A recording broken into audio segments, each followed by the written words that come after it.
Marty, I'm going to turn off the overhead light a little bit. Sure. Just to make it a little easier for you guys. All right.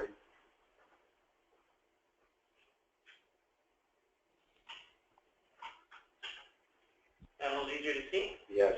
Okay, good. All right, Ben, you're in the driver's seat. You want to take us through this? Sure. Why don't we make an introduction on both sides in case you've got more than one person there, and we have two. You met Marty and Susie last time we spoke. Right now, Marty and Vanessa are here. Hi, Ben. Hi. Yeah, hi. Hi, Vanessa. You have Ben Walker, my evil twin, and Zach Ahern on the phone from our end. And depending on where we go in this demo, any one of us could be in control at any one time here. Can you do us a favor and give us the 30-second what you're looking for in a package? You know, what you want to do? Certainly, Ben. So we are a cold storage facility.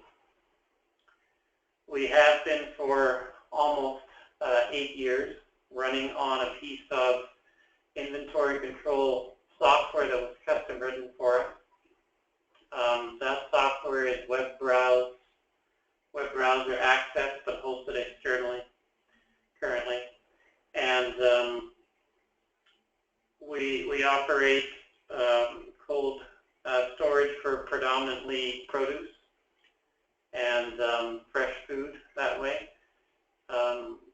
3 full-time, so we call it order entry operators, and then support staff that, depending upon how the projects go, swell anywhere from 2 to 4.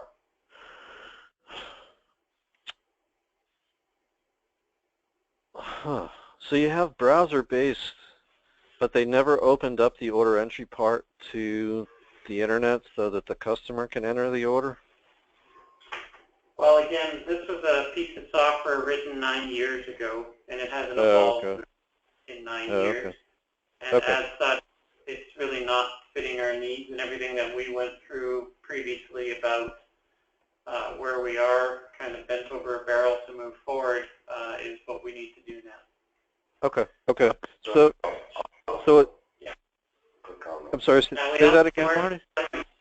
Customers can access the web browser, and they're allowed to click on that. We also operate where we interface with other software that our customers use, such as Famous and SAP, an SAP customized program.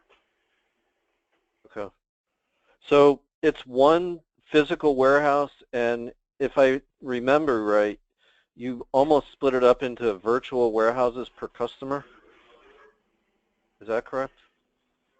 So it's one physical facility, and in that physical facility are what we will call virtual warehouses, because there are different locations within that facility. But that can certainly expand as we take on business and reorg and provide other services for our clients. Again, part of what we were looking at as your software was that we have the flexibility to be able to grow with it. Right. Okay. Okay. So let me. I'm going to do the summary. Marty's just got a couple things to add to that. Yeah, I'm not sure what you mean by virtual outside warehouse. No, so by virtual, Marty, you know you've got coolers. Right. Yeah, so by coolers, all I really care about is our numbers. Our coolers are numbered. No, understood, but when they're put in virtual warehouses, then you know the location. So call it cooler A, cooler B. All right, but even if it's a yeah, we just need a line to describe what cooler it's in. Correct. So those coolers are our warehouses, right? And assign a lot number, what we call a lot number, Ben. So there's going to be a lot of vernacular that'll be passed around between what it is that we use and have used, and what we need, how we identify what we do, and then what may be what you've designed in your software that we either A, have to learn, or B, change the field name if that's a possibility that it matches what we speak. Right. The process is pretty well the same, though. Simple. It's fairly simple. And then in and out, and, you know. Okay. Okay. So I'm going to do the normal, I don't know, 15-minute song and dance about what we do and how we do it. And then, feel free to interrupt as I go with any questions. We've been doing systems since 1994, and we've been doing web-based systems since 1997, really. So the cloud to us is, people are kind of catching up to us in some ways. We have two interfaces to the product. One runs, we call it our mobile interface, and it's designed to scale to the device. So if you have an iPad or an iPod or an iPhone or any sort of tablet, Android tablet, the application will scale. It's this interface here, and you'll see as I shrink my screen. And are your modules apps or browser-based connections on a mobile device? Ask that again, Andre? Are your modules actual apps that we have to download App Store, or are they browser-based? No, it's browser-based.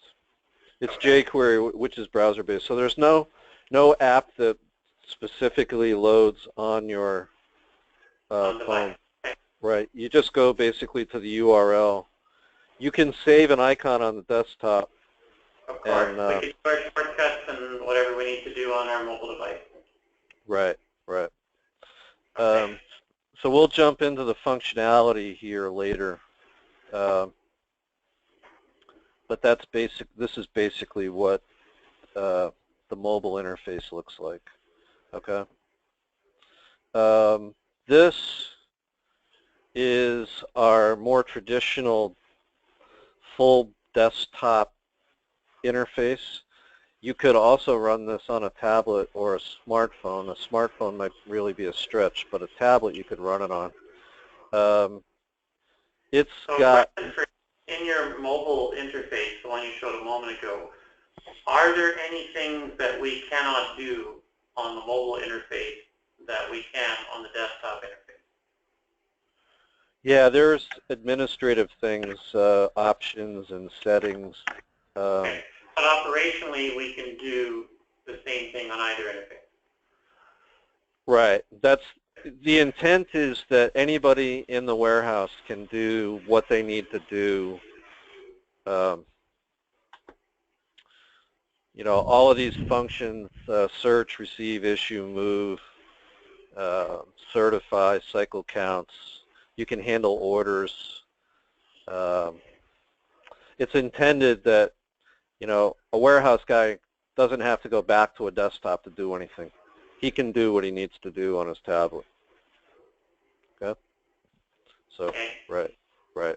So in here, you log in here, and there's some system functions. Well, all of these system functions you really won't find on the mobile device. Understood. On the mobile device, and that's good and bad. I mean, ultimately, no, it allows you not to shoot yourself in the foot from your fat fingers. I get that. Right. So, a lot of the administrative stuff, either, there's one person on your end or one of us is doing system tweaks. While I'm in here, you can have system users, and the users are assigned to groups, and the groups have group permissions. So if we look at the groups, this is our demo system. So we have an admin level, a customer level, employees or staff, and then suppliers set up in our generic demo system. You can have as many groups as you want, and then you come in and you can change the permissions that each group can. I have a question for Benjamin, just so that we can follow you. Is there any way that you could change the resolution of your browser to make it a little bit bigger? Because it's showing up here, it's very difficult to see. How's that? Much better. Better, guys? Yeah. Sorry about Thank that. you. No, sorry about that. That's still good. I shrunk it one thing. Okay, so you have, it's a lot like Windows security where you have users, groups, and group permissions. And you can have as many groups and as many users and as many group permissions as you want. It just becomes a management thing. You know, hopefully you can keep it to 6 or 8 groups and group permissions, you know, so you're not spending all your time. Every time you add a user, you don't want to have to worry about setting up their permissions. That would get really cumbersome. Marty, you understand that with the groups? Yeah, so far so good, yeah. Perfect. Okay. You can customize things in Inventory Pro Online, and we talked about that. And there's also, well, so let me go, I'm going to just jump into this screen real quick so I can show you the customized. See down here, there's a customize button. And again, we would lock this in so that only administrators can do it. Right. But if you called item ID SKU or part number instead of item ID. So we can change the fields of labels inside the software. Right, right. That's great. Okay. And then you just view the screen. Now, what did I do?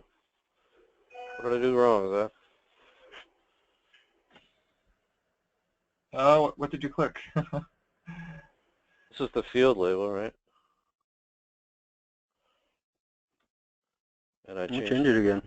Yeah. Part number, SKU, save. That didn't, well, my demo's off to a rocking start. You're not logged in as the, Administrator. you're logged in as mobile user. You're a You don't mobile have the user. permission. Sorry. That's actually good. So because you're not logged in with the permissions you need, it's not letting you do what you should. Right. Hmm. Okay, so now I'm logged in as, Yeah, we usually don't let Ben change anything. usually I try not to do these demos because I screw them up. You're getting better. Keep practicing. Keep practicing. You're getting better. Part number, part number SKU, and then we view the screen, and voila. Okay, so now the screen has part number SKU on it. Okay. All right, so the system's pretty big, and I'm also recording the meeting, and I'll upload it to YouTube so you can re-review anything that we go over here. All right, thank you. There's a lot. The heart of the system really is your item list. Okay, and you can edit the attributes of your item, which is where I just was showing you the customized thing. Right. So this is where you're entering your category of items, right? Right. And there's I forget 50 or 60 different fields. So we've actually kind of blocked them off into groups here. Yep.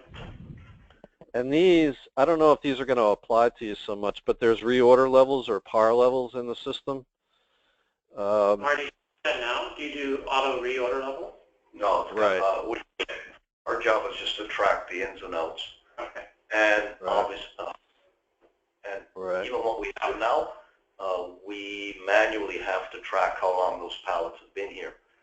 And I'm hoping that this eliminates that. But if you wanted to set a threshold, if the product's been here for 10 days, let's say. Right. Yeah, no, that's not a problem. We'll get to that. So we do have serial and lot numbers that this will apply to you. Okay. And I don't know if you have unique serial numbers on every pallet. You probably don't. You probably have lot numbers, and they're not unique. For some companies, Go ahead, Vanessa. for some companies we use a specific tag number. So for some companies, they are using specific, unique serial numbers that are different than lot numbers for their other companies. So it's good to know we can do either Yeah, you can do it either way. Right. or unique numbers. So we do have 2 serial lot numbers per item. We have an RFID field, and we also have, Yeah, we have expiration dates. So all of those fields. RFID tagging in your system currently? Do you work with RFID tag? Yeah, Yeah. yeah. RFID tag to us is just like a barcode. You know, they're really not any different. Yep. So, okay. So there's all of these costs and price per item. We don't need. You know, again, a lot of this you may or may not need. So, certifications and inspections. I don't think you're going to need You guys this.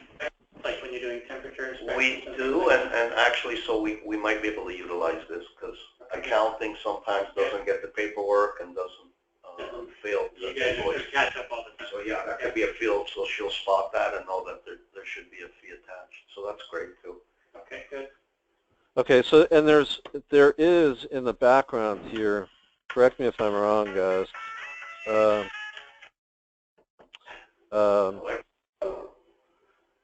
that's 80. There are some extra fields that aren't shown that you can turn off and change. I don't know what these are the levels, but these are all the fields in the table. Yep. So you can see there's quite a few. And adding, you know, we tend to, every system we put in, we do tend to tailor to your need to some degree.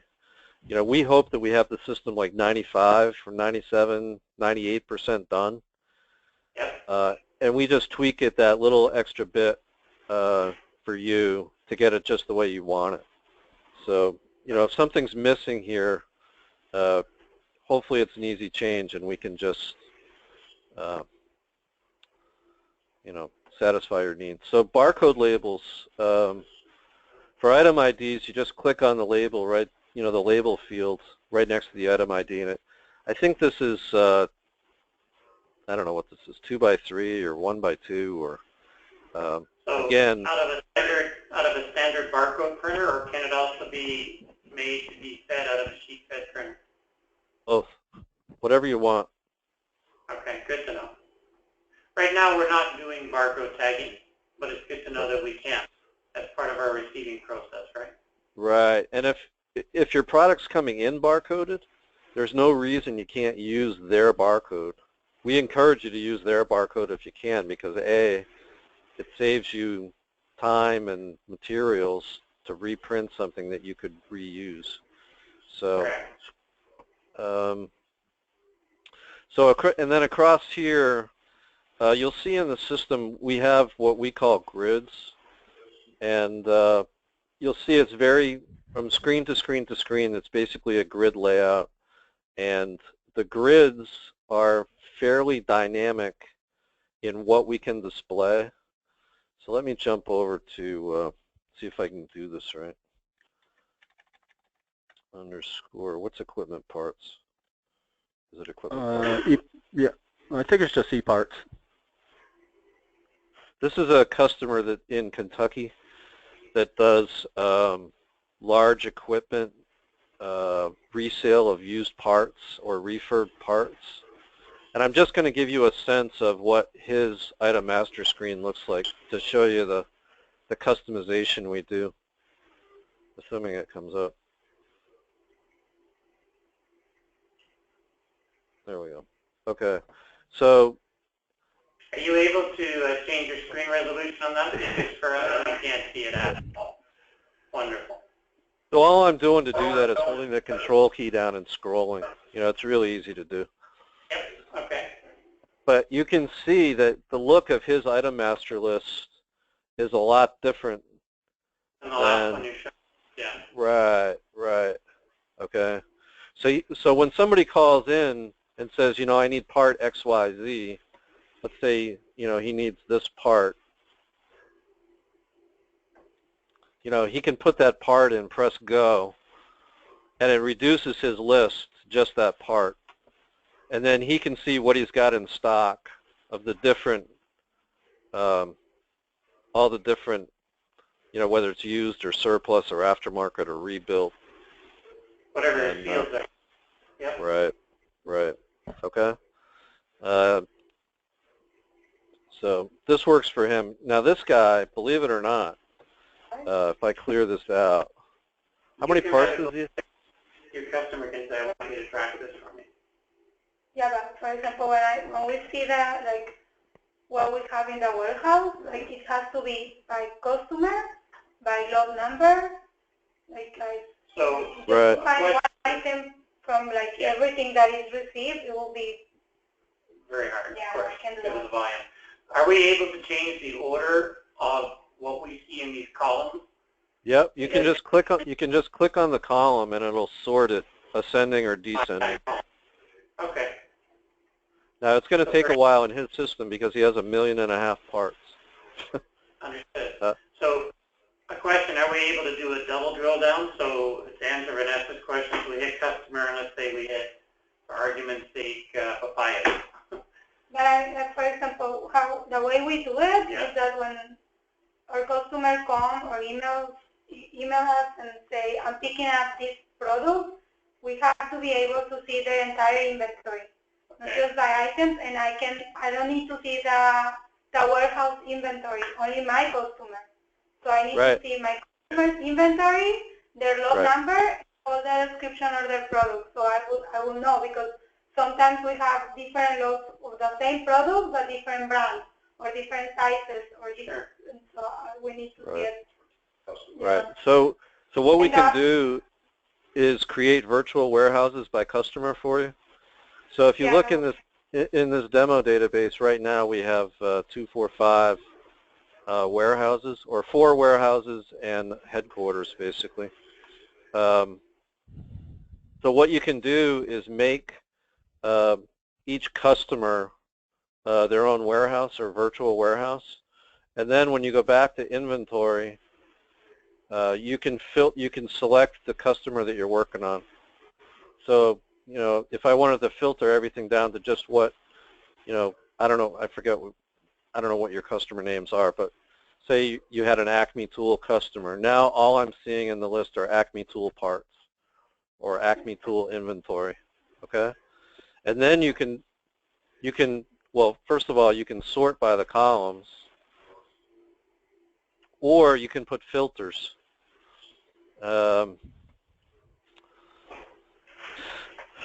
You know, Any of the information you're putting in the system about the inventory you've received. You need to know the information? So, but again, if we receive papayas, and let's say there's number 2, number 3, number 4, number 5, if we put that information in at receiving time, then it's going to be captured here, right. where we now sort it, use it, and or extract from it, and maybe we're extracting by skid or by box as an example. So, Well, sometimes they will take a full skid. They take just one box, and I still have to take it out of the inventory. So I need to see that full inventory. so that's good, because again, if we take a look at, let's say, hypothetically, that's a skid, and on that skid are 30 boxes, as an example, right? If they take a full skid, it's automatically going to know that that's 30 boxes, so that accounting works properly, and inventory works properly. Because if we say, well, how many boxes do you have? I will still have the option to take less, right? Yeah, so if they say, how many boxes do you have? And you're like, well, you delivered 22 skids. How many boxes? You don't have to do that, right? It's going to tell you that Something that you we received it. Something that we can do right now in our systems, print inventory. That's something that our customers ask many times, that they are not able to see. Yeah, Their full that's the inventory limitation of what you did. Yeah. To be honest, every system will do that. So a question, Ben, when we are printing reports, can we print it in PDF form and email it? Does your system allow us to output in PDF directly? Yeah, absolutely. So I came in here to the inventory report, and I'm just going to do an inventory count report. Okay. Now, see this export? You can export it to Excel, and I don't know if you can see it, but down here in the lower left, it created an Excel of the report. Okay, this right here. So you can send it to them in Excel if you want, and if you print it, it creates a PDF for you. Now, do you have the ability that the reports, instead of it going to Excel to where we either have to drag columns or left to right, But if we're essentially virtualizing the warehouse for that customer, that we can put their logo on the report, there are other things like that on the report, so it looks like Yep. it's truly perfect. Yep. Yep. So if we go back, let me cancel out of here. If we go back to the system menu, we have custom logos. So you can upload all the logos that you need for all your different customers. And then, boy, Ben, should I jump over to Global Concentrate right now, and you can show what we No, did that with should work. the... Well, that's a little bit different, but we could. I mean, you know, if you go to No. Global Content, there's only one order in there right now. Brand, sizes, size, everything for the product, okay. So he earlier so we just- described fields, right? And those fields are either predefined by them, or you can go change the label of that field, or you can go create your own field. So we're doing the system for a company in New Jersey right now that does concentrate, like apple juice, grape juice, cranberry juice, concentrate. And we just created a custom bill of lading and a custom packing slip for them. And the logos on the bill of lading and the packing slip changed based on the warehouse that they're coming out of, okay? So I just pulled up a bill of lading here, and you can see the logo on top. And if we go into the order,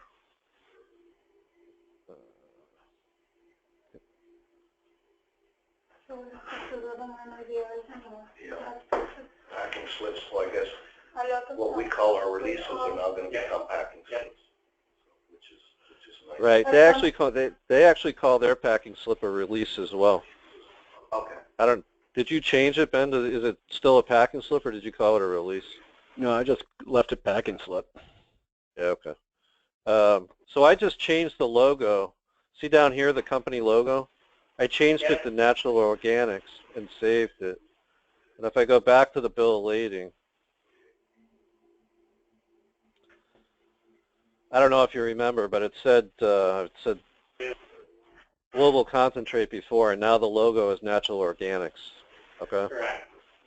So we Did we lose the other template? No. Or you've no, created this is two the now? same.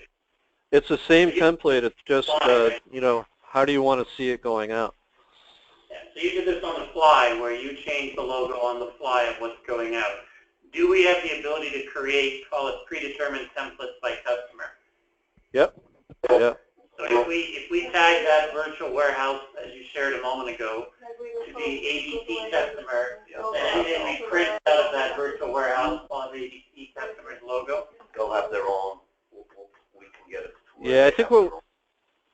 their own. Ben can talk to this, how we changed it. I don't know how we're going to, I thought we were going to store the logo like per warehouse. I don't know how. No, we didn't do. No, we made a system option where we specified that the logo is on the company header. So it works with the way the logo system works, which is if you go into admin options where you're at and go into logos, click on logos. You can specify, like for your reports. Yeah. I think reports, you can specify whether or not to use the customer, you know, the logo from the customer record. So right now, can you click on that, Benny? Because I can't. Click on generic reports. I can't remember what the options are. Let me give you. If it's not there, it's easy enough to add. Object is stored in the database under the customer's profile. Then reports we generate for that customer should pull from the profile and print on paper directly. Right. All we need to do, see, under packing slip, we have it use logo defined in customer record, because that, you know, a packing slip represents a shipment to a customer. Reports normally are something that's done internally, but what we can do is we actually, all we need to do behind the scenes is add this use logo defined in customer record to the generic reports pull down. And when that's chosen, then the system's going to look at the customer record for the logo. Right. So let me just jump up here. So we have lists for customers and for suppliers. So here, you know, here's all your customers.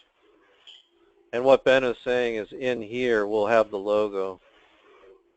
Yeah, here's the customer logo field here. Perfect. And this is where you would, from where you uploaded the logo, you'd associate that logo to this customer. Right, and then we'd just have to change that option for generic reports to be able to select a customer logo, that's all. Okay. Cool. Let's move on. Jeez, shush.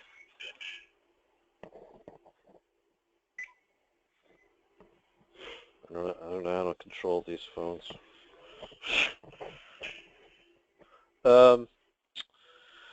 So you have tables of customers and suppliers. You can also, we have generic, we allow you the ability to load supplier catalogs, and I don't know if this is going to apply to you or not either, because you're usually storing your customers' inventory. You're not really buying stuff from suppliers.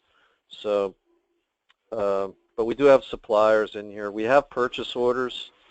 Again, I don't know so much that you're going to be purchasing.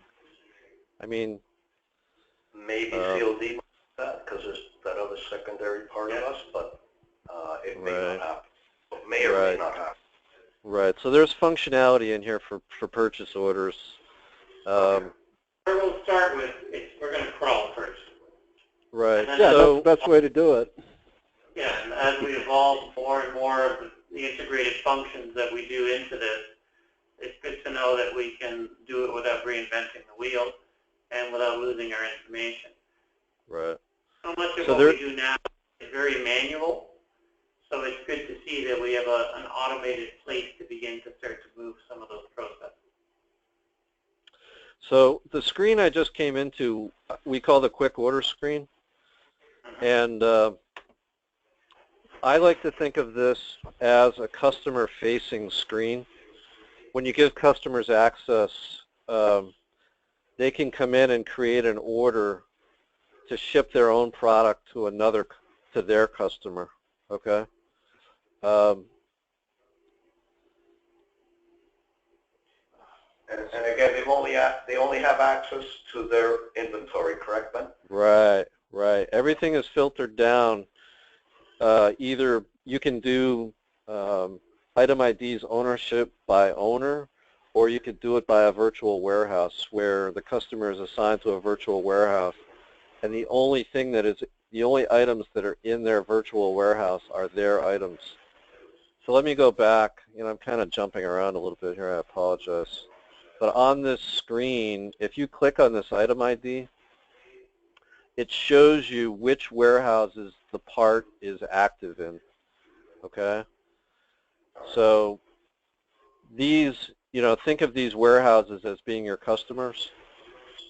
And this part, I'm sorry? It's one of the same. Customers or coolers, because again, really the virtual warehouse could be a customer's inventory, which could be located in 3 or 4 of our coolers. Yeah, that's fine. There's a difference between, let me talk about warehouses and locations and also these item IDs. So think of these warehouses as being your customer names, okay? Okay. Now when you have warehouses, you can have locations in the warehouses. So right now, Acme Manufacturing has A1, A2, A3, A4. I can filter down, and I can add a new location called, I don't know, what'd you call it, Cooler 1? Cooler 1 as an example. Right, okay. So now, within Cooler 1, are we able to tag a location within Cooler 1? yeah.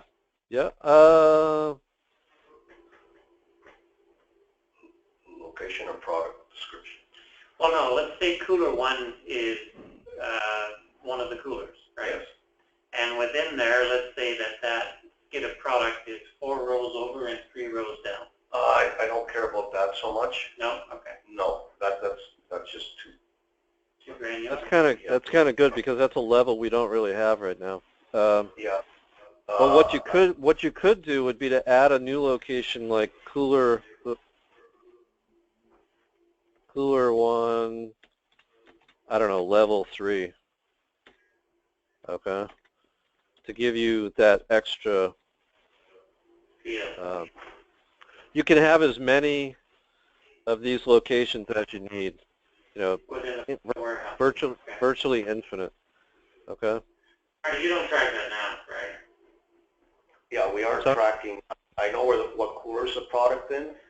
I know what lot number applies to them. But So that we can within create- that cooler, you're not tracking that it's 4 skids down and 2 skids over. No, Okay. only that, Okay. because I might have 10 customers in that one cooler. Yeah. So I just want to know that, yeah, that customer is in maybe 3 or 4 different coolers, depending. And I need to know what it is, right? Do you foresee that you may want to know that information though? I.e., let's say that cooler right now is housing 12 customers. as an example. Yeah. And customer Smith's product is in that cooler and it's over here. I mean, if it's there, it's fantastic, but at the end of the day, our coolers aren't 20 miles. Yeah. It's they're Easy 3,000 to navigation. 4,000 square feet per Right. cooler. Okay. So It's good to know, right? Like if we can. So a question towards that, I mean, the fact that we don't use that now, I mean, then it is something that if we evolve to it later, could we add it or tag it to what we have as opposed to recreating the architecture of structure again? Yeah, I don't see why not. Good to know. Um, Good. That gives you so- ways to certain things, right? Yeah, so you have virtual warehouses and you have locations, and the locations across the virtual warehouses can be the same. So you can have Okay. cooler 1 for each customer. You know, you can have Right. Because that's practically kind of what we'll do, right? Depending on how the inventory is going and out of it, you'll have multiple customers in the same cooler. Right. definitely. Right. Good.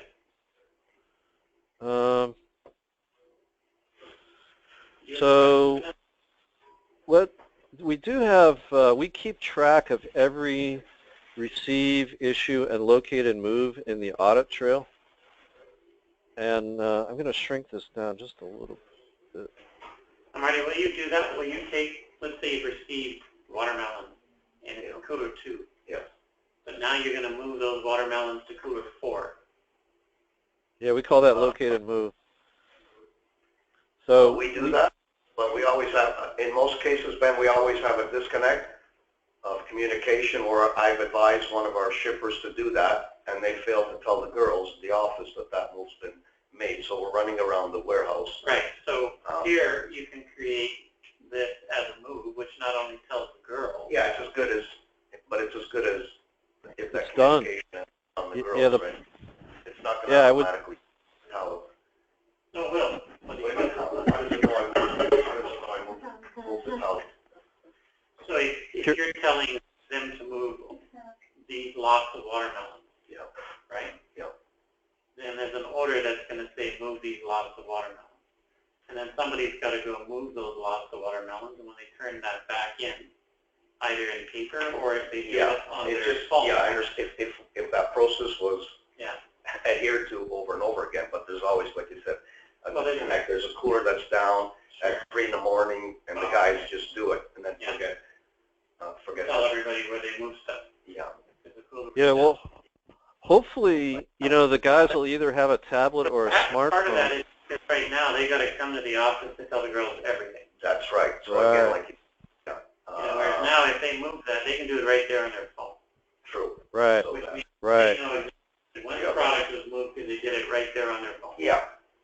True. So let me go back to this. If you look over here, you know, it's easy to mount a tablet nowadays to a fork truck.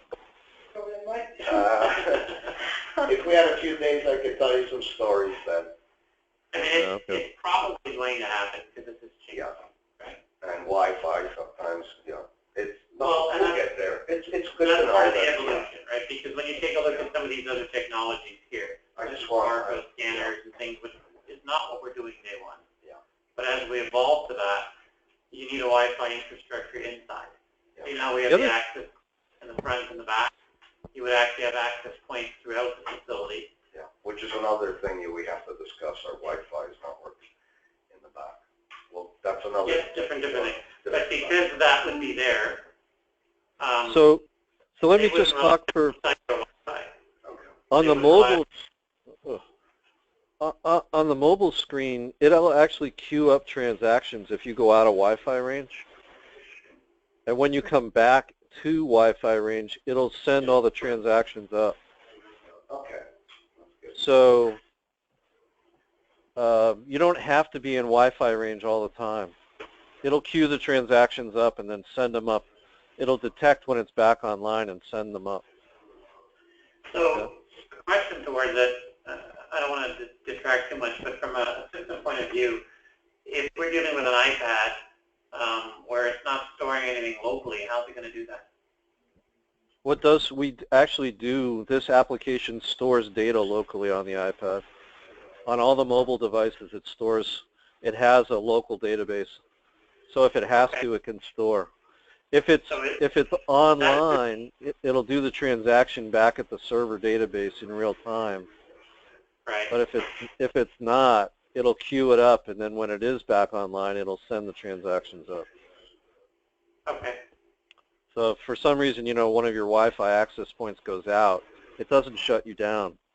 You can keep going. Okay. Good to know. Okay, we'll move on. Sorry, I digress. That's okay. I'm starting to get to the point in my demo where I don't want to bog down too much. We have received stock. Now, do you get advanced shipping notices or any sort of notice that a customer is going to send you inventory? Or does it just show up on your dock? A bit of both then. More so where it just shows up. With a lot of times not even paperwork. Believe it or not. Yeah, I believe it. No, I believe it. That's why I asked the question. So this is our standard receive grid, and if something just showed up on your dock, you would come in here and just populate what you're receiving. Okay? So I'm going to interrupt you. So where it says item ID, is that can we use that as a lot number? Well, or no? No, if you see over here is the lot number. That'll be like your product code watermelon, number 2. Okay. Yeah. Okay, I got it. And see, there's a lot. There's the lot number field over here, where you put in the lot number.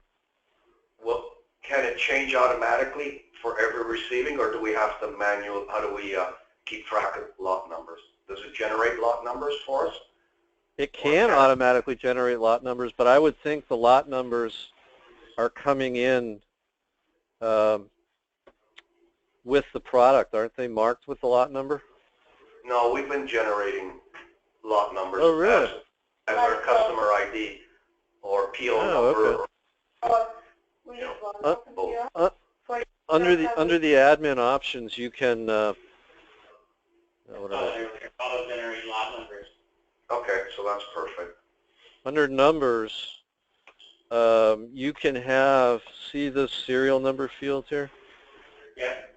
If it's set to minus, how does it work? If it's set to, Well, this is for automatically assigning them. Yeah. Yes, if it's set to a positive number like this, it's going to automatically assign the next number. So if it's set to starting lot number and everything from there after it is self-assigned. If it's set to -1, you key it in. Gotcha. But if it's a number, a positive number here, it's going to automatically assign the number. Okay, so you can do it both ways. Okay. And if you need to do it both ways, I would set it to -1, and it'll prompt you for the number. And if there's a number there, you just type in what's already there. I know that works. So Yeah, happen well, here is there's two options. Option number one is it's going to populate what it says should be the next number. If you want to accept it, you use that number. If you don't want to accept it, because maybe there's something specific for a client. Yeah, I don't think Are it's we going to be entering like that because our lot numbers now? Or is it general? because we print the lot numbers in advance from an Excel sheet that So we you do have. it because your database doesn't Doesn't do allow that. Yeah, it for you. doesn't. Yeah. Yeah, but sometimes like, we have to generate lots, for example, for COD or for something that is coming. So if something else comes, I have to use a different number. But So that's I what will it have was. to choose sometimes. It's not going to be like, if I can use both options, it's okay. But I think it's going to be more like that we enter the numbers. So Ben, you just showed us how to do it on the fly where we didn't know the inventory is coming. Can you show us how to do it where we know the inventory is coming and we're matching? Oh yeah, we have a utilities screen here. So when you get an advanced shipping notice from your customer, can they send it to you in a, well, the perfect thing for them to do would be to send it to you in an Excel file. And then we have the ability to load Excel files here. So let me ask you a question. If a customer used your system to say, I'm sending, like, where they type the information in, like COD. Yep. Yeah, absolutely. 28 skids of the following. Well, some customers do, but not everybody. Just a few that Yeah. that they And give that's us. okay. It's not one system for everybody, right? You're trying to be flexible to whatever your customers are asking. Yeah.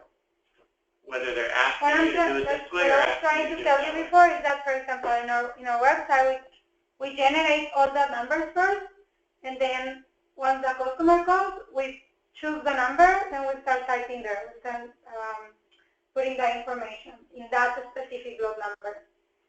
Because it's been website generated, or because your Yeah, it's system website. doesn't actually have anything for you to Well, enter. this is all physical, yeah. That's what I'm thinking, right? Paperwork. I mean, that's your Uh-huh. human process, Yeah. because the software you're using has no facility for you to do that. So you have to do it that way. Mm-hmm. Like, in order for you to actually do that, you have to do the manual process you just talked about, because there's no facility in your software. Yeah, I mean, it's just more like, because we print the labels and everything. Yeah. So, for example, if someone comes first, but somebody finishes the paperwork for something different before we get the truck that came first. So it's about the time. Like, it's not that we get lot number one first at the office and we start typing. Not Doesn't necessarily matter. in that order. But let's say that you had, let's say CUD gave you 12 orders, as an example. And they're going to arrive at some point in the day. You don't know when. That's okay. That's So already, only for them, we get lot numbers. So we separate them. which is cool. So there they are waiting till your trucks arrive. Mm-hmm. Then you got people who are sending you, the truck just arrived. What is it? You know, what is it? Yeah, It's we this, don't it's do that, it's well. that. I don't think I say it right. What I'm trying to say is that we don't start like typing in the office right away when somebody comes. We wait for the guys to finish the paperwork. We'll just give them a piece of paper with a number, right? And once they finish, they bring the paper back, and then we start typing. So if I do that, so if it's gonna give me the lot number that the guys are gonna receive it first. And you guys do Is that essentially, I clear? understand what you're saying. So what she's doing is a truck's arrived with goods, right? Uh-huh. She's assigning that a lot number for argument's sake, but we have no idea yet how much is on that truck or what it is, etc. The guys have to go and actually find that out, then bring that information back, and it has to be tagged to the lot number she gave them. So do you have the ability that they can create, call it a lot bucket for terminology's sake, that then has to go be either counted, verified, filled by one of the guys that receive it, and then afterwards they bring back the received information which gets added back into that lot. I guess you're just modifying a lot number. That's really what it is. Right. It's like a two-stage receiving. Almost like a receiving report. Right now we're doing that via a customized template that we made nothing to do with our inventory, Understood. but we're printing it with lines, assigning a They lot can write on number. it. Yeah. Yeah, and then at the, and there's other checklists. It's also a checklist. You know, what's the temperature? Is the fruit look okay? Is it on a type of pallet? having done that, then it goes back to the office and the girls start creating, Manually, they write every brand, every size, everything that has to do with each item we receive. And then, if we don't have that information, we create like a new item, right? And that's how we type everything. But So Zach and Benson, we used to have appointments on this. Did we lose appointments somewhere? Yeah, I don't think it's there. It was never imported into the new system. It's still there in the system, and it could be re-enabled. It just hasn't been done. Okay. So do you understand what they mean by the appointment? It's another way of, you've made an appointment for the receiving, for it to show up. and now you've got to put the information in. So I'm taking it to an old version of our system. This is what we call the old skin. Hopefully it works. I think it's under shipping. It's appointments. Oh, there's a thing called appointments. Oh yeah. Okay, so That's appointments. how often people use it, yeah. Well, no, I mean it's perfect for this, but I know it is appointments, perfect, but appointments are exactly when somebody sends you an advanced shipping notice. They can either type, we can give them the permission to type it in, or you can type it in, or we can have an import for you to import it from an Excel spreadsheet. Okay, can you mention? sure. Ben, any way you can just increase your resolution, but Yep, sorry. So, so what you're describing with your customer stuff, where they would type it in and we call appointments. And again, it's a grid, and they would just pick the item ID. And there's not very many item IDs in the system that I chose, but they would just come and import, their item IDs and how many are expected on the shipment. And then when that appointment shows up at your dock door, you just say you're going to receive the appointment, and it pre-populates the screen with all the items that are on the all the information. well, they could also use that when you're unloading the truck and just create the line items, and then the office could give them the lot numbers and plug them in and then receive them. I think that's where they're I trying have to a get question. to. Do they have, just in the thought of reducing paperwork more efficiently, do the guys have the ability to enter that information on the mobile component so that it's automatically then entered in the system for the girl? Because essentially they're writing it down. So if they have the ability to write what, Yeah, but then, or do you not want to do it that way? right now, no, we have to supply tablets. Our boys can't even keep a thermometer more than a week, never mind a tablet. Okay. It's rough, right? Yeah. The forklift drivers in a Yeah. fast-paced. And it's gonna take a lot of time to do that, just to select, look for every item, and She'll be out of a job. Yeah, no, we don't have number one. No problem. So, yeah. But it's good to know you can generate the paperwork and May they come can a go day verify that, it. yeah, Perfect. Okay. it's viable, but no. Okay. So just to go back, I mean, you can lock these iPads and stuff down to the, down. I know you, like you said, they can't keep a paperclip for a week or whatever, but Yeah. you can But lock these these are all down. right. And it's good because perhaps we'll evolve there. Yeah, or maybe we But can right put now, out a main we need to be able one, to but yeah. replicate what we do with the think there's existing more. software. There's more time in the office. How many loading docks do you have? I mean, how many docks are there? 27. Okay, I was going to say if you could just put a PC at the loading dock, but there's I was 27 just loading docks. discussing that, but again, I still think my men on the floor are more valuable, moving product here and there versus inputting. Yeah. Right. Unless It's just, we get into the code stuff, I'm not going to see them. Yeah. Yeah. But we can evolve. So that's good to know It's that there, the yeah. capacity is there to evolve. Okay. I so don't know if it's Good idea, because from what I understand, this stuff will do everything we need to do. Plus, if we gave Ben access to what we're using to and watch, he could watch our templates, our program, and maybe that'll give him a better understanding of what maybe he can customize some stuff already at his end. So there's not this question period. Well, what does this mean? Or I don't know if that makes any sense at all. So Ben, Yeah, sure. Yeah, we love to see. Yeah, we love to see what you have. You have in the software in terms of its capabilities as a next step, where you get a chance to see their procedures and processes using the software that they own. And design it kind of so that, And you know what I kind of mean? show them how that transitions into your software. Or so when it pops up, we're kind of, we're knowing what we need, what we don't need. Yeah, so I mean, and On that's a part of master, learning, on a right? master, you know, it might make sense. Absolutely, this is transition. You've got to come from where you are to using their product. Yeah. And you've got to learn to know how to use their product to duplicate what you were doing with their product.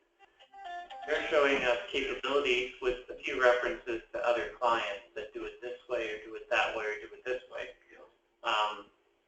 And for them to see how you would potentially make an order, process an order, ship an order, pack an order, whatever the processes are, is going to give them an insight of what might be the training components that have to be covered, teach you how to use their software. Yeah. Does that sound like a good next step then? Yeah, absolutely. Seeing what you're using today really helps. And we can literally just flip the screen, you know, we can give you control even now, and you could show us what you're doing, you know, using this GoToMeeting tool. This terminal log into our products to show you how we would do We're that. not at our place. But we'd have to do that, we'd have to do that via session.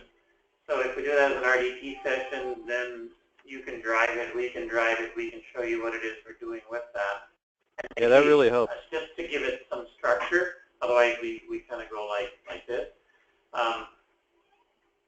If you guys can write down, let's say, here are the 10 things we do now to receive products. Here are the 10 things we do now to ship products. Here are the 10 things or 4 things we do to move product. Here are the whatever we do to cancel product or say it's spoiled or it's gone bad or whatever. And here's what we do to send up to accounting. Then we almost have a checklist, right, that we go through, that they also go through to say, okay, well, this is what we got to show them how to do in our software. This is what we got to show them how to do in our software. This is what we got to show them how to do in our software. Does that make sense? Yeah, absolutely. So Ben, does that make sense to you? Yeah, perfect. Perfect. Maybe lost. Hello? No, I'm here. Can you hear me? Hello?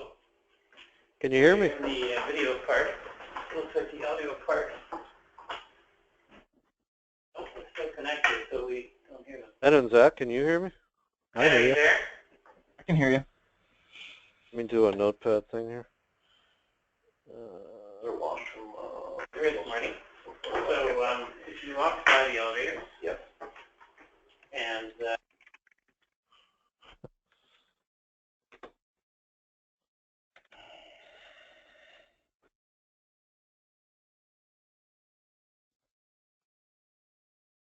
Now I lost them. Are you guys still here? Ben, Yeah. are you there? Oh, there you are. Can you hear us? We can hear you. We're gonna. Well, you can hear us. So I'm not sure why we can't hear you right now, but we're going to call right back into the conference number, and then hopefully that'll restore our ability to hear you.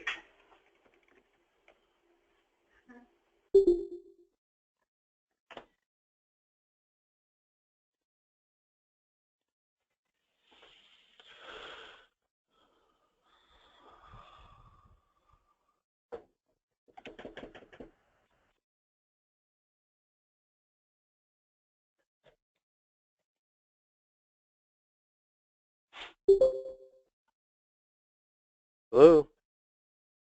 We can hear you now again. Good. Okay, cool. It's almost like a mute button got pushed or something. No, actually, phone's over there and the software's in the middle of the table. So a question, I don't know if you heard me earlier because we were Yeah, talking we heard about everything you said. Perfect. So as a next step, is that something you'd agree with? Where we Yeah, can set up absolutely. a list and the ability for us to go through their software with you and be able to see how it is that we do what we do, and then you can have a checklist of how to train us to do it in your software. Yeah, it's perfect. Okay, so that's something we can set up. When do you want to set that up for Marty? Set what up? I missed it.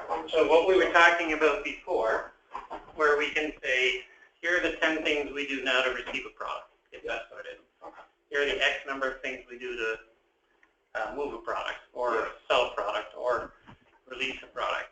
Here are the things we pass to accounting, and how we do it, et cetera, et cetera, et cetera. That then, my suggestion is we kind of give them that in advance. They'll have it by the end of the day. Like a day or two in advance. No, the end of today. No, understood, but that they have it for a couple of days. Yes. Because then that's going to let them see the things we're interested in learning right off the bat that we need to be able to mimic right off the bat. Yes. Then we connect. We can do it here again because we'll RDP into the server. We can't do this right. We're going to buy the product. We'll have it installed, and we'll start training. No, I'm saying our software now, this one that he's done, we can connect them here. It can be connected here so they see what you're doing. So Vanessa can say, this is what I do, this is what I do, this is what I do, and they'll actually see it. So they'll see what the steps are she follows and be able to show her on the next screen, well, this is how we do it in our product. So that we can do. So if they have that list by the end of today, and if you guys have 2 days with that list so you know what you're going to show us and train us on, does that sound sufficient? Yeah, it should be fun. Does that sound good for you? Sure. So then that would say Monday. Monday we could be back here where you're actually taking them through how you do it in your software. They're going to be able to show you how they do it in their software. That's going to allow you to see, great, how quickly can we do that? Does that make sense? Yeah, that's fine. Just time is of the essence, as we've shared with you, so we're trying to make sure we can make these decisions pretty quickly. So Monday, what time would we like to try to do that then? 10:30 work for you again, Ben, or no?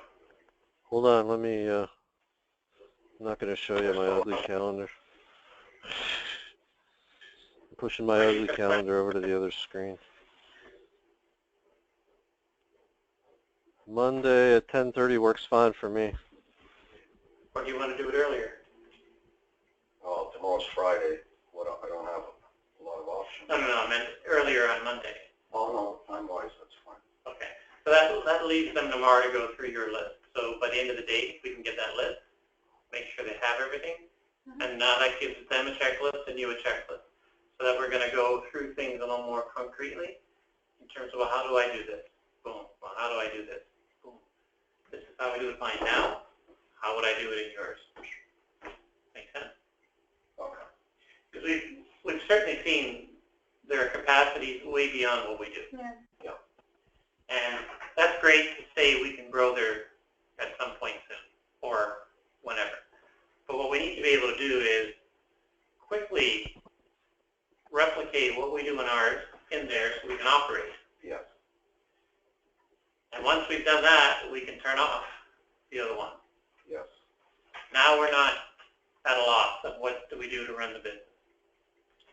Now as we look to evolve or grow, or there are other things we're going to start to learn about better, like for instance, we take a list now and it's manually done over here, and then we bring it over here, and then we do that. That's something we can learn. Because right now we need to make sure that you can operate with this so we can turn off that. Yeah, Okay, and that's where I want to be, absolutely. as fast as possible. So the voice has started breaking on you. I think it has to do with perhaps your GoToMeeting session, because we're actually on a full fiber optic connection here. Yeah. But hopefully GoToMeeting does get flaky at times. it does, So. yeah, I know. So it's okay. We use WebEx usually because they're fiber backed, but okay. So then Monday at 10:30, let's set to do that. We'll have, by the end of the day to you, a list of what that is, and then we'll make sure we're connected to allow you to see what we do in ours now, and you'll show us what you do to replicate that so that we can make decisions quickly and move forward. Sounds good. Yep. Okay. Okay. Appreciate your time, guys. Thank you. Yeah, likewise. We look forward to your list, Marty. Yeah, you'll get that by day's end, and you'll get, Vanessa will send you login information. Yeah. So if you could understand that, and I mean, ideally for me is, if the girls have whatever is the easiest for them to catch on board with it. And so, yeah, I'm hoping, I don't know if that means that can actually pop up Monday. I'd like it to be like almost like a live session, and then like I want to go forward with these guys. So like I said, whatever's the easiest path to make the transition easier and faster for us, I guess is what I'm trying to say. Okay, great. Yeah, that sounds like a good plan. We'll send you our remote service software to allow us to toggle between these, our session, your session, a little easier. And we'll send that to you with the login info so that we can then host what we do and see what you do. Okay, Okie doke. perfect. So we won't need the GoToMeeting because we'll give you guys a call directly. We'll send you our conference bridge so that if you have, as now, multiple people in multiple areas,